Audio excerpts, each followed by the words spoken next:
पुरंजय सिंह लिखते हैं, अभी कल एक संप्रदाय ने ईद-उल अजहा का त्यौहार मनाया। इसमें जानवरों की कुर्बानी दी गई, लेकिन मुझे लगता है कि जब हम जीवन दे नहीं सकते तो फिर जीवन ले भी नहीं सकते। क्या ये प्रकृति के नियम के विपरीत नहीं है?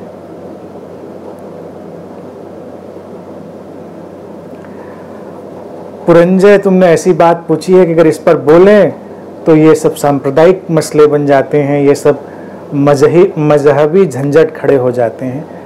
मैं तो इतना ही कहूँगा, देखिए, प्रेम सर्वव्यापक है, इंसान से भी पशुओं से भी, और प्रेम में जाना उचित है।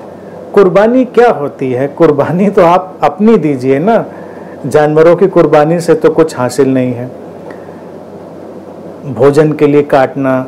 लेकिन सवाल क्या है, देखिए, बकरे वैसे भी कट रहे होते हैं, लोग खा रहे होते हैं, एक दिन उसको किसी मजहब, किसी परंपरा से जोड़ते हैं। मजहब वाले लोग जो खास उसमें यकीन करते हैं, वो कुछ भी मानते हों, लेकिन मेरा उनसे भी यही कहना है कि उन तोड़िए उन परंपराओं को। उन परंपराओं में कुछ रखा नहीं, बदलिए उनको। अतीत में किसी ने क्या कहा था ये मायने नहीं रखता, आज के विवेक से चलिए। आज देखिए कि क्या ज़्यादा उचित है। कुर्बानी देखिए एक खूबसूरत शब्द है, जानवर काटने से कुर्बानी नहीं। और जो कथा है, जहाँ तक मैं समझता हूँ, इफ़ आई एम राइट, हर मजहब के बारे में मैं जानूँ मुझे ज़रूरी नहीं लगता, समझ रहे हैं? तो उसमें अगर मैं कोई बात बोलूँगा तो गलतियाँ ज़रूर हो सकती हैं, इसीलिए मैं नहीं बोलता हूँ। तो इस किस्से में जहाँ तक मुझे लगता है ऐसा है कि जो एंटिटी जिसको खुदा कहते हैं, उसने किसी से कुर्बानी मांगी तो वो बेटे की कुर्बानी की बात थी। तो बेटे की कुर्बानी जब उसने दी तो उसकी जगह पे उसने रिप्लेस करके बकरा कर दिया। I think this is the version, कोई भी वर्जन रहा हो। पहली बात तो न कहीं कोई खुदा होता है, ना आसमान में, न ज़मीन में, न पाताल में। खुदा खुद में है, इंसान में है, उसकी मोहब्बत में है। एक तो चीज़ ये, बाकी हमको संवेदनशीलता विकसित करने के उपाय करने चाहिए। मैं मांसाहार और इन सबके चक्रों में नहीं पड़ता कि आप इनको अच्छा माने, बुरा माने, क्या माने, क्योंकि लोगों के पास भोजन की समस्याएं हैं, इसीलिए मांसाहार विकसित हुआ था। तो भोजन की समस्याएं जैसे जैसे सॉल्व होंगी वैसे वैसे हो सकता है तमाम परिदृश्य बदले। तो इसलिए यकायक इस बात को कहना कि ये गलत है, ऐसा नहीं होना चाहिए, उसमें ना जाकर पहले तो हमको सब्स्टिट्यूट, अल्टरनेटिव डालने चाहिए। और कुल मिलाकर बात ये है कि खून खराबा, रक्तपात कैसा भी हो, वो अच्छा तो नहीं ही है। आँखों को ही अच्छा नहीं लगता, उसका विजुअल एस्थेटिक कोई इम्पैक्ट नहीं आता, यानी कि वो खून खराबा देखकर अच्छा तो नहीं लगता।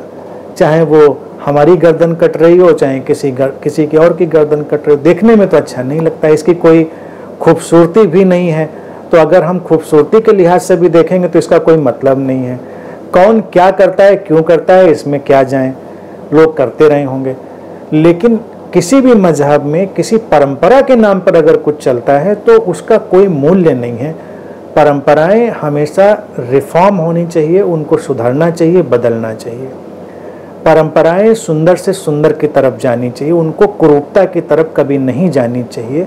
और कोई भी सेलिब्रेशन हो, उस सेलिब्रेशन में हमको ये ढूंढना चाहिए कि इसमें हम सुंदरता के, शुभता के कितने एलिमेंट जोड़ सकते हैं, तो उनको हम जोड़ने की कोशिश करें। कभी अतीत में ऐसा हो सकता है कि लोगों के पास सब्जियां ना रही हों, कुछ ऐसा खान पान ना रहा हो, मांसाहार पर निर्भर रहे हों, तो एक जानवर का शिकार किया, मारा, खाया उसको, तो उनके लिए उस सेलिब्रेशन का विषय हो सकता है।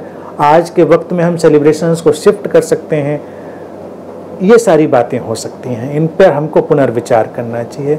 मेरा हमेशा कहना है, ना तो कोई किताब आधार हो सकती है, ना कोई परंपरा आधार हो सकती है। कोई कहे उस किताब में ले, लिखा होगा किताब में, हम किताब क्या करें किताब का, अब 10 किताबें ले आइए, लिखा होगा। कोई कहे उस परंपरा में लिखा था, वो फलाने जो गुरु थे उन्होंने ऐसा किया था, किया होगा उन्होंने, उनको जितनी समझ रही होगी उन्होंने किया होगा। आज हमें समझ में जो आता है हम वो करेंगे। तो आप इतने कॉन्फिडेंट बनिए, इतना आत्मबल लाइए कि आप चीज़ों को नए ढंग से रखकर काम करने की क्षमता अर्जित करिए। किसी ने भी कुछ भी किया हो, हम इससे कोई इत्तेफाक नहीं करते। आज सुंदर होना है, आज हमको विवेकपूर्ण जीवन जीना, बस इतनी चीज़ मायने। बाकी तो अब चुनाव आपके हाथ में है, लोगों के हाथ में अपना अपना चुनाव करें।